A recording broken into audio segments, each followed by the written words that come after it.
నిజంగా మీరు గమనించండి, ఒక్కసారి మీ పిల్లల గురించి ఆలోచించండి.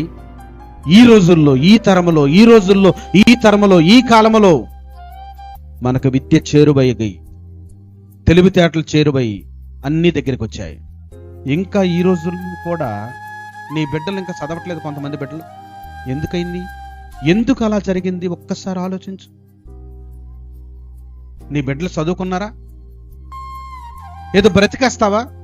నువ్వు కూలి బ్రతుకు బతికి నీ తర్వాత తరం కూడా కూలి బ్రతికి బతకాలా? అపవాదిగాడు మింగుతున్నాడన్న సంగతి మీకు తెలియట్లేదా?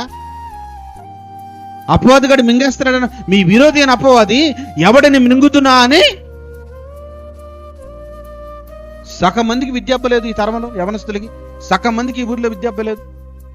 అరే ఆ సింహంగాడండి ఆ ఎవరిని గర్జించి ఎవరిని మింగేద్దామని చూస్తున్నాడండి. ఏ కుటుంబంలో నిప్పెడదామని చూస్తున్నాడండి. ఏ కుటుంబంలో ఏ బిడ్డని త్రాగుబోతులు చేద్దామని చూస్తున్నాడండి. ఏ కుటుంబంలో ఏ బిడ్డని వ్యభిచారిగా మార్చాలని చూస్తున్నాడండి.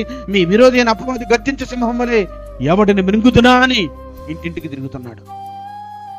చాలా మంది బిడ్డలు మింగేశాడు.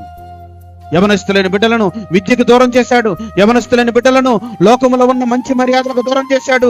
యవనస్తులైన బిడ్డలను లోక మాలిన్యం అంటకుండా పెరగాల్సిన దేవుని బిడ్డలను గుట్కా, పాన్ పరాగు, ఆల్కహాల్ వీటన్నిటికి ఎడిక్ట్ చేసేశాడు.